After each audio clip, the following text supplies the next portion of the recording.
Just before we start, we all know that there's a problem in academia with people not getting paid for the work they're doing, particularly younger scholars. We at the project want to be part of the solution and not part of the problem. So we need your help to do that. If you can afford to donate £1 a month to support this project and keep it free forever, please go to our Patreon page at patreon.com/projectrs and sign up there. If you want to make a one-off donation, you can do that too through our PayPal button on the homepage. But together we can help to change the culture of exploitation in academia. That's patreon.com/projectrs. Now here's the episode. Hello, dear listeners. It's another Monday and another Religious Studies Project podcast for your ears. I'm David Robertson. And I'm Christopher Cotter, and once again you're seeing behind the curtain and hearing that we're still on our snow day, stuck speaking over Skype. We're just going to pass straight over to our esteemed colleague, Dr. Steve Sutcliffe, who's the president of the British Association for the Study of Religions. And he's going to introduce this panel that happened back on the 17th of January in the University of Edinburgh. We'll be hearing from myself and David, from Steve, Stephen and Suzanne on the broad topic of engaging the public and the impact of religious studies and the specific perspective of the British Association for the Study of Religions. Okay, well, thanks for waiting on a bit. Sorry about the delay in getting started.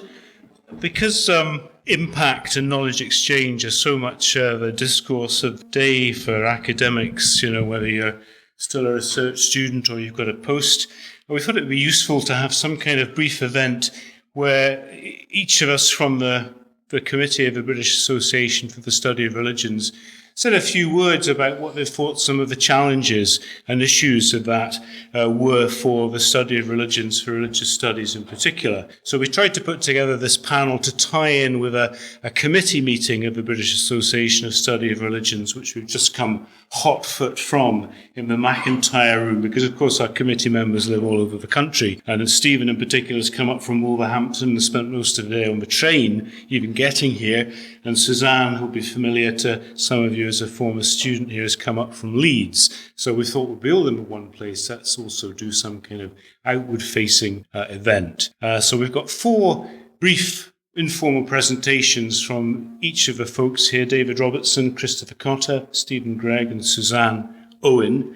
And I thought I'd introduce it first with just a few words on the perspective of the British Association for the Study of Religions insofar as it represents religious studies scholars and study of religion scholars in the UK. And some of this will be familiar to some of you, but it may be less familiar to others. And we're not giving you a kind of official line. This isn't a BASR statement. It's just individual committee members' views on this, what they call in the old cliched media, the burning issues of our time. So British Association, just a very little bit of history then to kind of, this is me, by the way, I'm Stephen Sutcliffe, and when I'm not teaching here, I'm also been president of the British Association for the Study of Religions for the last 2.5 years. So the BASR began in 1954, and it was part of an organisation called the International Association for the History of Religions, which was set up in 1950. And then later on, BASR in 1999 helped to launch the European Association to the Study of Religions, which is very much still in business. And we actually hosted the European Association's first annual conference in Cambridge that year. We began in the midst of time with a dozen or so members in what seems to have been a fairly clubby style based around, Oxford, Cambridge and London. But we've now grown to about 180 fee-paying members, and we've been helped very much in getting the membership list nice and lean with all paying members, with our membership treasurer, Chris Cotter here. We publish an electronic bulletin twice a year, and we publish a journal around once a year. We hold archives of the bulletin and other papers in the Bodleian Library in Oxford. And one of our members, Chris Cotter, again, is currently completing a small project on the oral and documentary history of the British Association, which we hope to build on in the future for some more grant funding to get a larger history of the study of religions in the UK. Past presidents in which august tradition I'm very proud to stand have included Ninian Smart, Geoffrey Parinder, Ursula King, Kim Knott, and Marion Bowman. So I give you this institutional background just to be sure that you realise that we've got about 60 years plus of a learned society promoting the study of religions in the UK. We define ourselves in this way, which is consonant with the International Association for the History of Religions and the European Association for the Study of Religions. The object of BASR is to promote the academic study of religions understood as a historical, social, theoretical, critical and comparative study of religions through the interdisciplinary collaboration of all scholars whose research is defined in this way. BASR is not a forum for confessional, apologetic or similar concerns. Most members of our association have social science or humanities backgrounds and are interested in working across religions in a comparative and theoretically informed way, looking to analyse wider patterns in behaviour and belief, including, importantly, the history and uses of the category religion. Our scholarship is not normatively committed to particular traditions or worldviews, and so while some of our members include the study of theology in their portfolios, we don't do theology per se. We think, coming to this question of impact and engagement, we think in the lifetime of the association, of course before the association, because the study of religions in at least the European context goes back to at least the mid-late 19th century. We think we've developed an excellent store of knowledge about religions and religion, and we transmit this store of knowledge to our students and we disseminate it in our publications. But of course, the call for demonstrating impact and engagement out with classroom and conference has brought us a new set of challenges, like most academic fields. So, well and good, we're just like other learned societies and disciplinary fields in the modern academy. We've got to come to grips now with this added level of work in our already packed portfolios, this added work about engaging with the knowledge we produce and having a social and public impact of the knowledge we produce. However, the category religion is bound up with an especially complex set of issues and positions that permeates education, politics, church-state relations, media and law, to name just a few fields. Now, I'm not arguing that there's something special about religion, but I am arguing that it's particularly heavily freighted and loaded with assumptions and contestations that bring an unusual set of issues for us to deal with in our field. So that's happening. At the same time, specific named religious traditions, of course, have developed their own associations since 1954, or perhaps they pre-existed in 1954 anyway, their own journals and conferences in an era of increasing specialisation. So that raises the question of what the general theoretical comparative study of religions might be for in terms of exchanging our knowledge and impacting with our knowledge. That's really the thing that faces us as an organisation whose raison d'etre is to work theoretically with the historical concept of religion and then comparatively across more than one tradition or example. So that's kind of a very brief potted history of where BASR comes from, what it sees itself as having been doing effectively, and where we are now.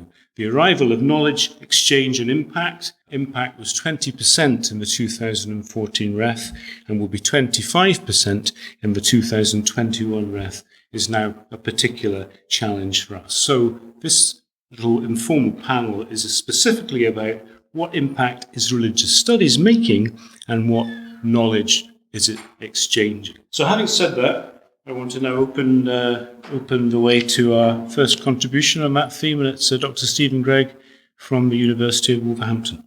Thank you, everybody. Always nice to be in Edinburgh. My first ever BASR conference as a not-so-young postgraduate student was in Edinburgh, I think back in 2007. So it's very nice to be back here. And thank you to Steve and Naomi for organising this. I've just got little 10-minute slots, and I'm going to try not to be too formal in this, because what I want to talk to you about is based on some research and thinking that I've developed in recent conference papers and also in a recent article specifically for the bulletin of the British Association for the Study of Religions. And that's really asking questions about religious studies, or the place, I should say, of religious studies in public discourse in the United Kingdom. And by that, I mean political discourse, I mean media discourse, but I also mean interdisciplinary discourse. And I want to argue that we're at a juncture in the history of the academic study of religion, because I'm slightly concerned that we've become a muted voice.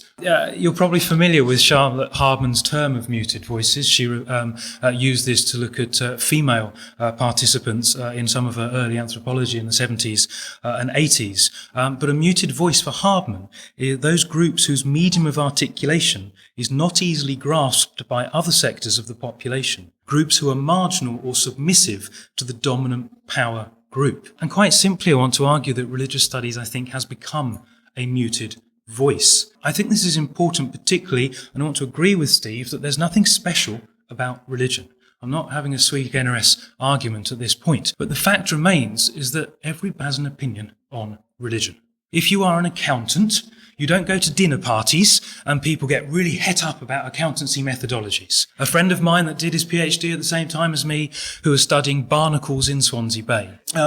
When he goes to dinner parties, people don't have an opinion on barnacles in Swansea Bay. When you tell people that you're studying religion, everyone has an opinion about religion, usually informed by the Daily Mail, but that's a slightly separate issue. And there's a serious point behind this, which is that those of us that would like to consider ourselves at the cutting edge of methodology and the discipline of religious studies are, I think, becoming a muted voice. I would argue even within the wider study of religion.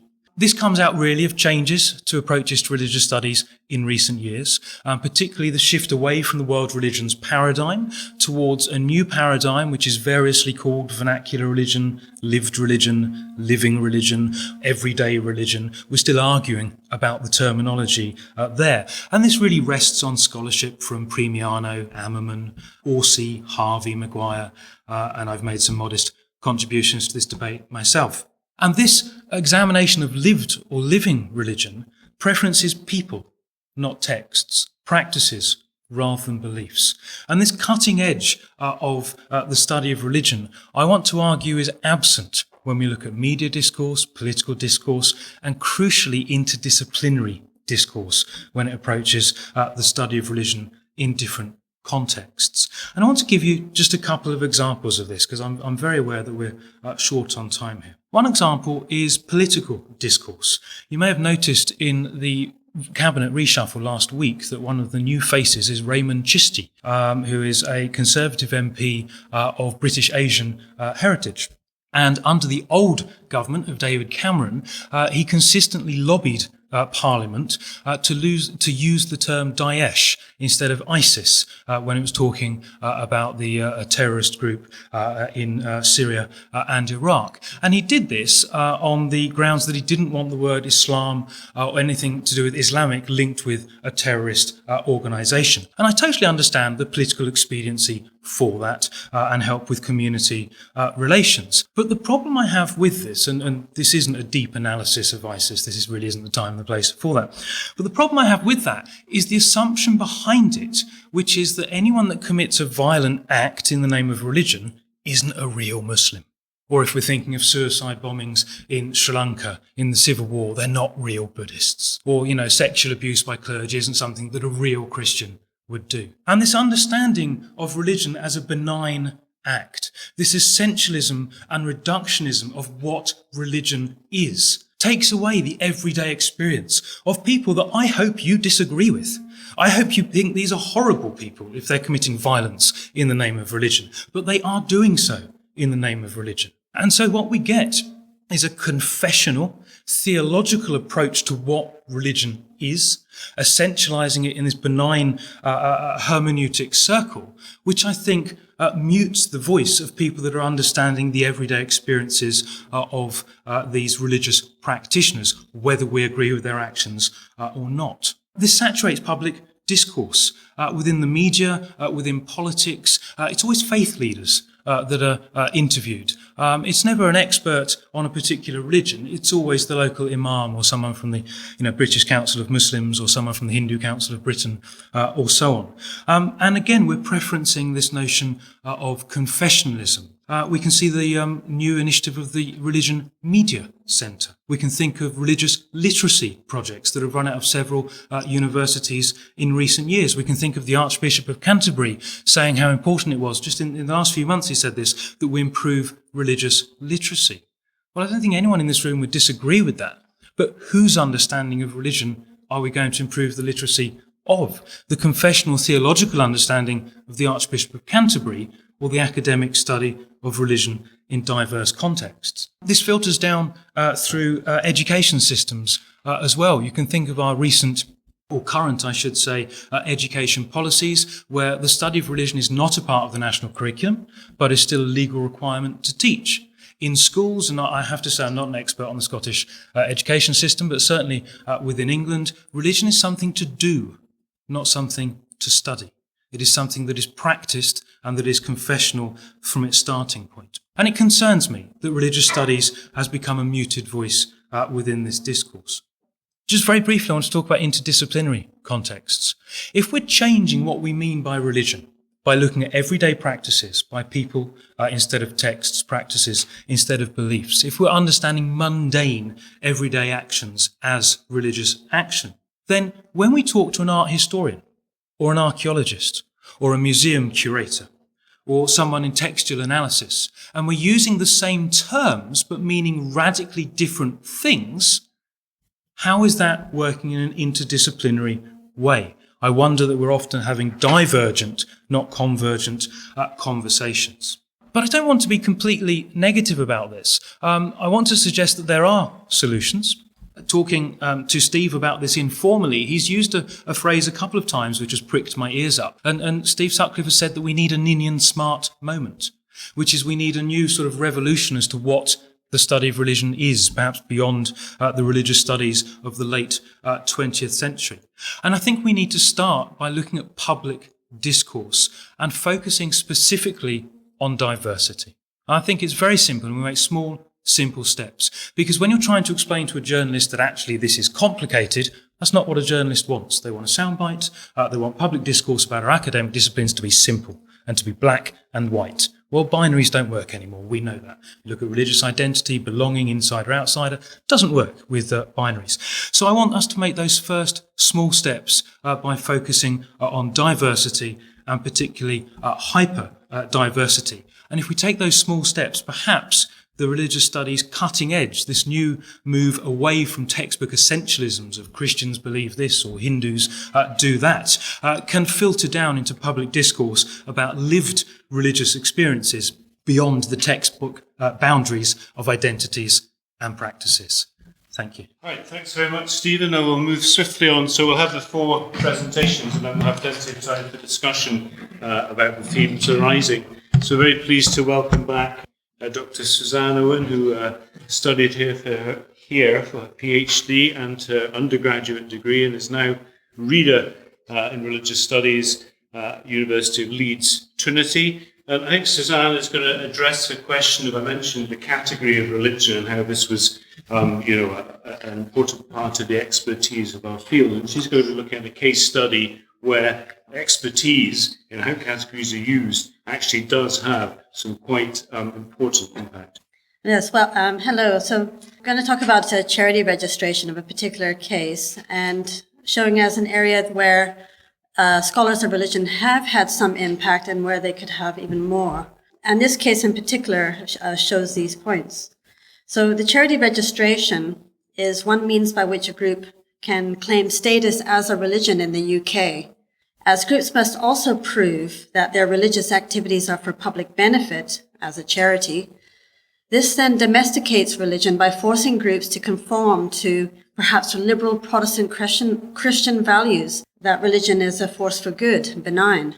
It is interesting to examine how groups negotiate this criteria for religion as defined by public bodies in order to highlight both the problems with defining religion and how the state marginalizes groups that do not fit their criteria by denying them access to certain benefits. not only is conforming to state definitions of religion a challenge for groups, but according to Matthew Harding in his book on charity law and the liberal state, in charity law we find the state marking out certain purposes as charitable according to contested conceptions of what is the good, and then extending legal privileges to the citizens who pursue those purposes. So taking a critical religion approach, similar to the work of Timothy Fitzgerald and others, to examine critically the social processes whereby certain groups are counted as religions, as James Beckford also noted, we can really see how the category of religion operates in public discourse and then actually creates a kind of public conception of religion that gives it status and legitimacy. So in my case, the focus on how the category of religion operates in charity registration cases looks at how religion is framed in charity law and then interpreted by the commissioners. And these commissioners are not religion specialists, as you can imagine. They come from law and economics and other areas like that. So they are using a kind of folk understanding of religion in their conception that's been handed down through case law. So the case of the Druid Network was for registering as a charity in England and Wales. So Scotland, of course, has got a separate commission for registering charities. And so the Druid Network case was only for England and Wales. But there is groups in Scotland, of course, that have had their own negotiations with the state. So charity registration as a religion, as I said, this kind of folk understanding of religion that's been passed down through the generations defines religion in a certain way, which is based on their understandings and experience of religion in this country, mainly liberal Protestant Christian. So the criteria is belief in a supreme being or entity, worship of the supreme being or entity, theological cohesion, and ethical framework. So every religion or group that wants to be registered as a religion needs to prove this criteria or show evidence of it. And some groups have failed to do this, like Scientology and the Gnostic Center, and the Pagan Federation as well. But the Druid Network's success has made it a significant case in law because it actually altered the definition of religion in charity law slightly.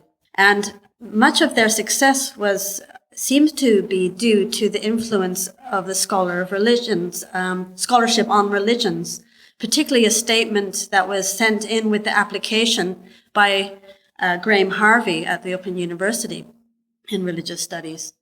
And this was cited repeatedly in the decision document that you can get online where you can get the Charity Commission decisions documents. And they are repeatedly citing his statement as an authority for giving them a reason, a justification to grant charity registration to the Druid Network as a religion. So the problems for the initial application by the Druid Network was they had problems trying to fulfill the criterion of belief in a supreme being or entity. And the Druid Network wanted to present the concept of nature as this supreme entity. And they failed in their first application, but as I said, in their second application with Graham Harvey's statement, they gained success and were able to convince the charity commissioners that nature could be conceived of as a supreme being or entity. And thus in my view, they haven't actually changed the definition of religion, but they've expanded it. This was definitely an issue because after their registration, it was thought that other pagan groups would have an easier time. And this is not the case because the Pagan Federation's application came after, or one of their applications, and they still failed. And they failed on theological cohesion.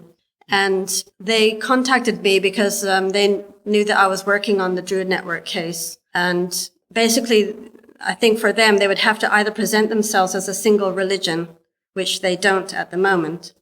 They are an umbrella of different pagan groups, or to challenge the definition of religion in charity law. And as far as I know, they're not going to do that anymore. And they've now decided to apply in a different category, like for education or some other purpose. But still, they need to register as a charity. I mean, their groups have to register as something if they're non-profit and so forth. So not for religion for them, it seems. So I think the next step then is like Eileen Barker has also written lots of witness statements or supporting statements, should I say, for groups. She wrote one for the Pagan Federation at one time. And when they failed, she wrote something along the lines reported by Michael York that if they don't accept the goddess as a supreme being, then they're sexist, kind of something along those lines that Michael York had reported. So we are already being employed to write statements for groups applying for charity registration as a religion. And I think that more that we are involved in such cases, maybe the more we can have influence on trying to erode the kind of popular conceptions of what religion might be. But then beyond that, there's also the issue of why have a separate category of religion at all for charities. The charities' work is, for public benefit. Why does there need to be a distinction between a religious charity and a non-religious charity? And this special sort of status of religion, I think, doesn't make a huge sense in religion and just ties them in knots constantly when they're trying to define whether a group is religious or not.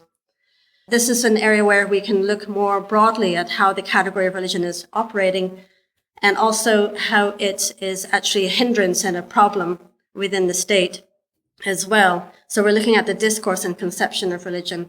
So what that means, of course, the implications of that is there something called religion and that we can see and define? And my view, of course, is that it is a part of discourse. It is a kind of a construction. But the state does not see religion that way. It sees it as sui generis, as something that is unique and it's something that emerges out of self in distinction to politics, economics, and culture and other areas. But by doing that, you marginalize and limit the activity of religions, and so that they are not meant to be political. They're not meant to be making profit. The problems with Scientology is that perhaps they're seen as a business, and that is an issue. They might not state that, but it might be an underlying bias. And the same thing, the way that the governments get angry every time the archbishop says something political, because religions aren't meant to be political. So you can see how this sort of permeates throughout the discourse. And when you study the discourse on religion, you can see these patterns. And also the conception of religion as being inherently good as well, that plays into that. So lots of areas where we can actually look at these discourses and how they are defined in law. Thank you. Okay, so we move on to another kind of case study where there is impact going on. I mean, in Suzanne's talk there, it's interesting to see that a key witness then for the Charity Commission is a scholar of religions, a senior scholar of religions in the religious studies tradition in the UK. So there's something going on there, even if there's room for changing the definition or pushing further at that. But there's impact from the scholar. This time I've got Dr. Chris Cotter here, who's going to talk about another example, empirical example of impact, this time within the wider scholarly arena of student knowledge spread around the world, which is one of the criteria of impact, was one of the criteria of impact in REF 2014 and will be again in 2021, probably with an expanded remit. In other words, the ability of scholars to affect classroom understanding and pedagogical disseminations of good ideas and cutting-edge theories and research on religion, with particular focus on postgraduate students. So Chris will tell you about the Religious Studies project that he co-founded with David here. Indeed. And as our business cards say, what I've got up here, the Religious Studies Project podcasts, opportunities, debate. And this, we're actually recording for the Religious Studies Project now. We'll not be recording your discussion, so feel free to speak freely. So the RSP began in May 2011 when David and I met in the bar of TV at Row House and decided to record a couple of audio interviews with scholars that were passing through this very Edinburgh RS seminar series. And formally launching in January 2012, it's become a truly international collaborative enterprise. We're currently headline sponsored by the BASR, also the North American Association for the Study of Religions and the International Association for the History of Religions. In September 2017, we became a Scottish charitable incorporated organisation, so one of those educational charities that Suzanne was mentioning. By this point, we had amassed over 250 podcasts of around 30 minutes each, with leading scholars on cutting-edge theoretical, methodological, and empirical issues in the study of religion, in combination with regular response essays that reflect on, expand upon, or critique the podcast output.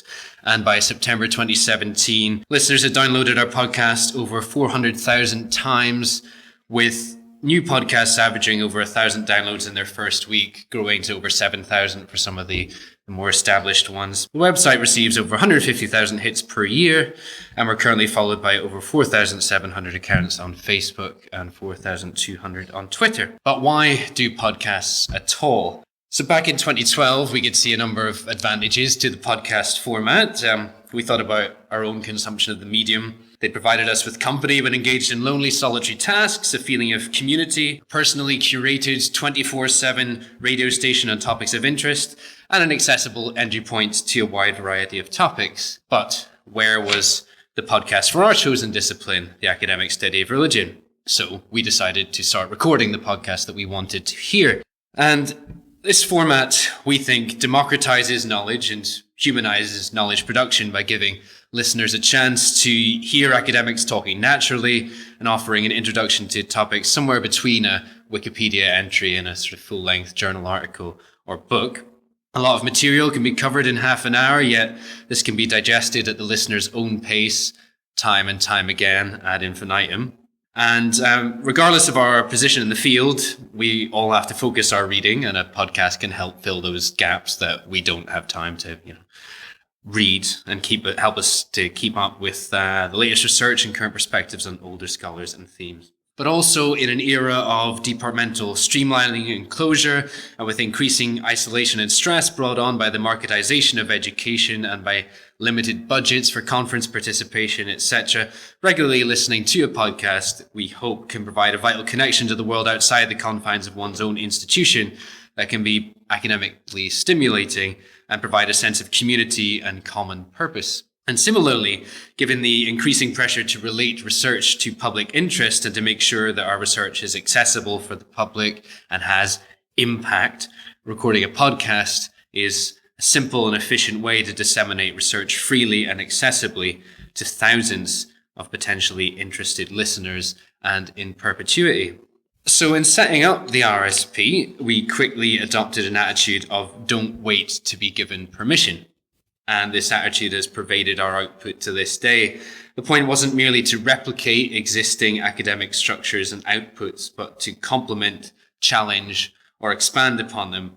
And indeed, it's unclear whether we would have been able to build anything like the resource that we have had we been bound by a department or by an institution, because of the issues of justifying the cost in time and resources for each episode, slow-moving checks and balances, and the inbuilt conservatism of institutions. But after we'd built up a reputation, however, it's been encouraging to see these existing academic structures engaging with RSP outputs in the form of citations, entries into course syllabi, and the occasional more creative or innovative engagement. But all of that being said, it's not been plain sailing, and we've been on the receiving end of a number of important criticisms over the years, the most frequent of which has surrounded the quality of our audio, which we've been consistently improving over the years and which I'm not going to dwell on here, but, again, try producing your own free podcast. But related to this, it was pointed out along the way that our podcasts might be problematic resources for listeners, for example, for whom English was not their first language, or indeed for, how were people with hearing impairments going to be accessing all of this scholarship. So, although we do still try and maintain a level of irreverent humor that's characterized the podcast from the beginning, I think, and we decided that a bit more professionalism on our part would reduce the opportunity for things to be lost in translation. And we've also recently begun to transcribe our podcasts, which means that they can now be more easily cited and utilized in the classroom.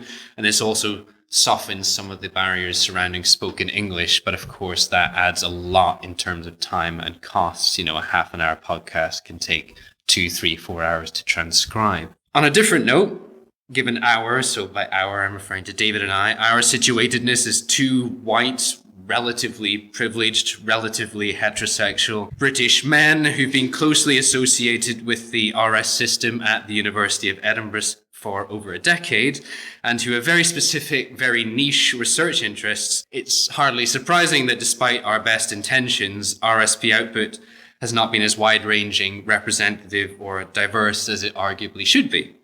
A simple lack of resources is partly to blame, including time and money to fund travel, etc., as is the need for a timely and topical content. If we're faced with a choice between a less than ideally representative collection of scholars or not recording anything at all, we've generally opted for the former. A more cynical response to all of this might be to ask, well, who made us the police of religious studies? We started this free podcast. Well, why should we bother? We've been producing this resource for over 5 years in our spare time, with very limited resources. So of course there's going to be omissions. Of course things will slip through the net. And of course we will unintentionally repeat and reinforce some of the inequalities that plague the field globally and in our UK context. And whilst there is undoubtedly some truth in this cynical response, we are keenly aware, however, that we do have a great deal of responsibility. We had this responsibility when we started, even though we may not have realized it. But this is particularly the case now, given our growing position of authority in the field and our recently acquired charitable status, and the fact that we're sponsored by some of the highest bodies in religious studies. It's not just our reputation that's on the line anymore. So although we might be irreverent, we hope that we do take things seriously, and we are trying to become more proactive than reactive. Controversies have thus far been relatively few and far between, and we like to think that when something has gone awry and problems have been pointed out, we've been gracious, understanding, and attempted to move forward in a manner that will preserve the existing ethos of the RSP whilst incorporating the critique, learning from it, and putting measures in place to ensure that things are different in future. And we can maybe talk more about that later. There will, of course, always be more to be done. I'm onto my final page now. The name Religious Studies Project, we deliberately chose this to be ambitious. As we've heard already, the discipline is at a crossroads. Departments are being squeezed due to cuts and the neoliberalization of the academy. The subject is, as we've also heard, being balkanized into departments, being made up of multiple area studies scholars who don't seem to have the time or interest in cross-cultural comparison or theoretical issues necessarily. Religion is a more prominent aspect of public and political discourse than it has been for decades, yet seems that our analysis is not being sought or heard. Our larger project, then, with a capital P, is to get religious studies the voice that it deserves.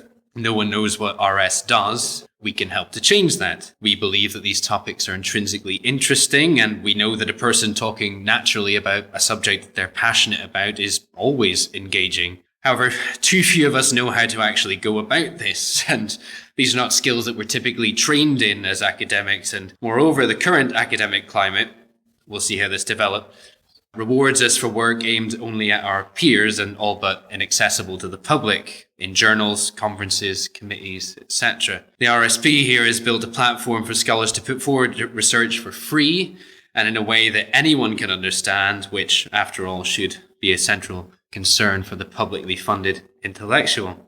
Thinking beyond podcasting and RS, what can others take from this? There's an important difference of approach between the RSP and traditional academic platforms. Had we sought perfect audio, an ideal website, and perfectly diverse participants from day one, the project would arguably never have happened, and certainly not keeping to a weekly schedule. Like Facebook's original motto, which was move fast and break things, we used an iterative model where we try a lot of things and improve on what's working as we go along. And in this way, our publishing model is closer, we think, to journalism or software development than traditional academia, but this may be an approach that academia needs to embrace in future. That one perfect journal article behind a paywall, that belongs to another age, and it's only really serving your own ego or publishing houses. If you want the public to listen, they have to be able to hear you. Okay, thanks very much, Chris.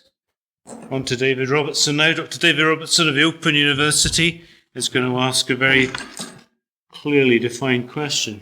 Who are we speaking to? I hope I can give a clearly defined answer. Okay, to slip into business speak for a little minute. If this has been a SWOT analysis of the field, then the previous panels have been mostly on the strengths and weaknesses, but I want to focus instead on threats and opportunities. So as not to, because I'm last, not to end on too pessimistic a note, I'm going to start with the threats. But I want to say before I start that I think it's vitally important that we honestly and seriously face the issues before us, because I don't think you can answer a question until you correctly understand the question. In short, I think that the current muted voice of RS is not the issue per se, but is rather a symptom of larger currents, of which I think RS is particularly vulnerable. The first is sort of detraditionalization and anti-elitism. Now, I'm sure I don't need to point out to anybody here that traditional institutions are increasingly challenged. The scholar can no longer expect their word to simply be accepted as authoritative. I think this will ultimately be for the best, but it will certainly require those of us who are interested in speaking to the public to realize that ours is but one voice in a marketplace. This means we need to make the effort to speak directly to that marketplace.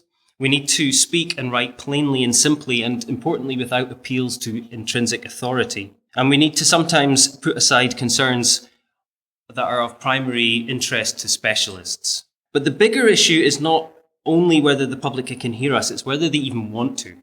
For the public to regain trust in academia, like other institutions, we need to demonstrate its value to them. Why is it in the interest of the public to have a non-confessional social scientific study of religion? And who is making that case? Secondly is marketization, neoliberalization of the university. Scholarship is expected to show public impact, yet academics also need to produce refable work for a closed academic market, as Chris was saying. This leaves us between two stools and our working hours further squeezed. This is further the case because of high fees are driving more and more attention onto the quality of our teaching. Again, another thing, but another factor that's taking our time away. The economic value of qualifications is increasingly stressed. It's not an easy case to make for RS to a lay audience. And emphasis on citizenship and morality means that secondary RE now has very little to do with tertiary RS. And the third point I want to raise is that the growth of identity politics means that public intellectuals are increasingly required to speak from a particular insider position, which is something that Stephen mentioned. And for public discourse and religion, this favours apologetic scholarship over critical scholarship. For policymakers in such a climate, scholarship is only useful insofar as it eases tension between identity groups. So to sum up, at present, successful public intellectuals in the field of RS are generally those whose work addresses and usually supports identity politics, citizenship, and economic factors. Indeed, why would public institutions want to hear from or support a project which seeks to destabilize ideas seen as essential to social order and to individual self-identity? We need to address this issue seriously and convincingly beyond a ref panel or the British Academy. However, to turn to opportunities now. The question posed by Stephen, why are we being ignored, leads to the question, well, who are we speaking to? And this is important because different groups have different needs and different expectations. So we've heard from Suzanne talking about the law. We've heard from Chris talking about the university. But there are other audiences, such as education at secondary level in schools. RE is a requirement in schools in the UK, but has long been underfunded and undersupported. Certainly a legacy of public sector cuts and an outdated assumption that secularization meant that it would ultimately become unnecessary anyway. The conversation, though, has come back recently, starting with Linda Woodhead and Charles Clarke's A New Settlement, Religion in Schools, 2015, which built off the Westminster faith debates, but has a rather normative Christian position which troubles many RS scholars, myself included, and an emphasis on themes of citizenship, tradition, and morals. It did, however, help kickstart a long overdue discussion. This year's We Need to Talk About Religious Education Manifestos for the Future of RE, edited by Mark Castelli and Mark Chater, is a much bolder contribution which offers a number of manifestos for the future of RE and argues that leaders of the RE community are struggling to make clear and safe positioning between the wreckage of old assumptions and the messy, incomplete birth of the new. These changes are in the part the responsibility of RS, but we've been slow to take up the challenge.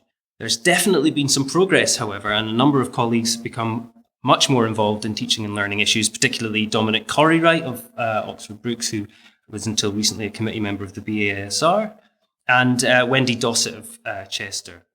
The BASR's new Teaching Award was designed to reward and highlight such work. But we still need increased clarity on the function of RE at secondary level and how that relates to the function of RS at tertiary level. And indeed, should those subjects be necessarily related?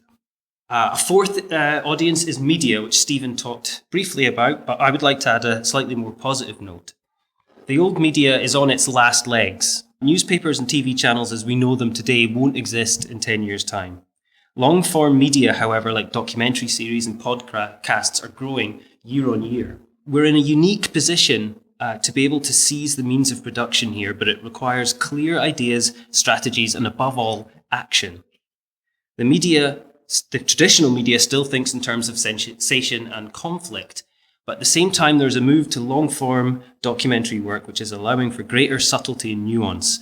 Ben Zeller's recent involvement with the 10-hour podcast series on Heaven's Gate, which just concluded, is a great example. By compromising slightly, he was able to influence the series producers enough that it was by far the fairest and most sympathetic portrait ever in the media, not only of that group, but of an apocalyptic new religion, full stop.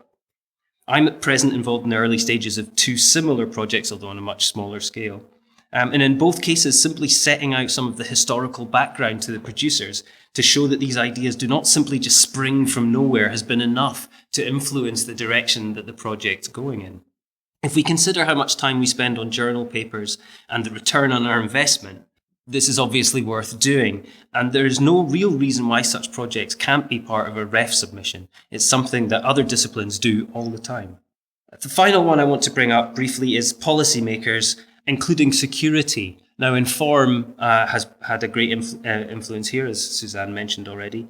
But recently, Kim Knott and Matt Francis of Lancaster have done some great work with the CREST project on security and terrorism. Suzanne Newcomb from Inform and myself took part in a workshop in London for Whitehall and MI6 recently that they organised. And actually, the RS-focused papers were among the most responded to of the entire event. Similarly, the massive European Union project on conspiracy theories, COST, also involves a large number of RS colleagues who again have had considerable impact there. Similarly, the Open University recently has had great interest in a proposal to start a course designed for Home Office staff on dealing with different religions.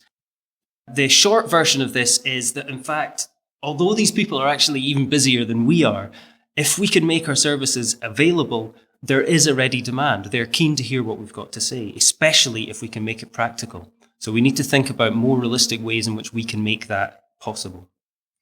So just to sum up then, I want to ask a couple more questions. One is, do we really want to be public intellectuals? Are we prepared to put in the extra effort and learn to play the rules of that field? And if not, are we prepared to concede that role? And what becomes of religious studies in that case? Thank you. I'm very pleased that we were able to bring you that recording. It was an interesting panel, but not particularly well attended on the day, unfortunately. We did have some lively questions. There was actually some really good discussion afterwards. Absolutely, yes. There was a lot of discussion in the room about, what is religious studies and the sort of, the role of that field and organizations like the BASR as being umbrellas for area studies and things like that, and what, if indeed, might a particular RS perspective be. But we're very aware also that it was a very UK-centric discussion, so we'd be fascinated to hear any reactions from anywhere else, or even from the UK, of course, as well. I believe that Jonathan Tuckett's going to be responding to that Thursday. He had some comments in the room at the time, and he's going to write them up for you. But it's very good to be able to have the BASR panel there. The BASR obviously were our first sponsor and are still our headline sponsor. 6 years later or something? Exactly.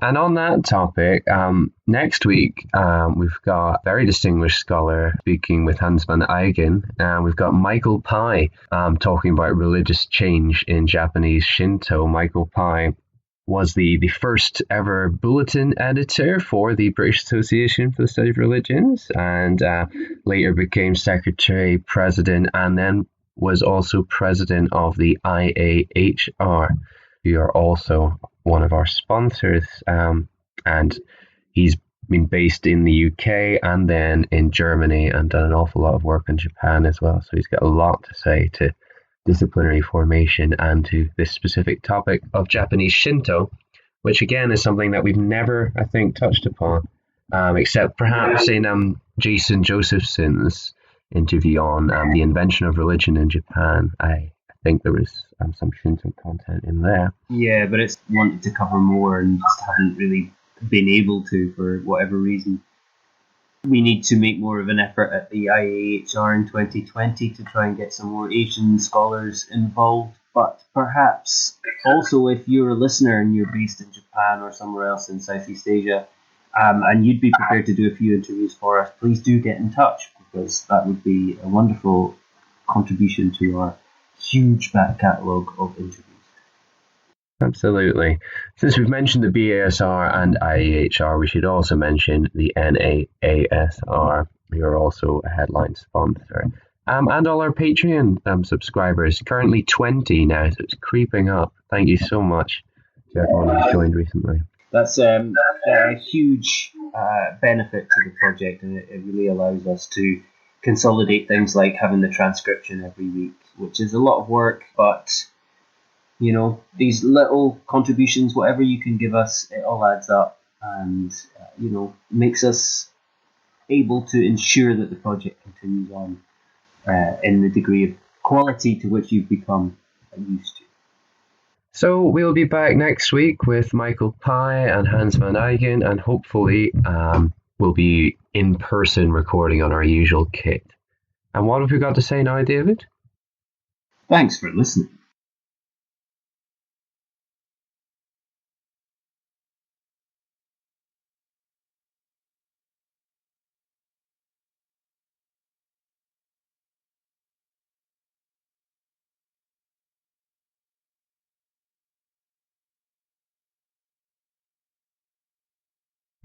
The Religious Studies Project is sponsored by the British Association for the Study of Religions, the North American Association for the Study of Religion, and the International Association for the History of Religions. Brought to you by founders and editors-in-chief Chris Cotter and David Robertson, and managing editor Thomas J. Coleman III. Our features are edited by Jonathan Tuckett, and our opportunities digest by Jana Shirley. Podcast transcription by Helen Bradstock with audio assistance from Gregory Schneider and Samuel Ward. Social media managed by Ray Radford, and sales and marketing by Sammy Bishop. Don't forget, you can support the project using our amazon.com.co.uk and .ca links, or by donating at patreon.com/projectrs. And you can find us on Facebook, Twitter, Google+, YouTube, iTunes, and other portals.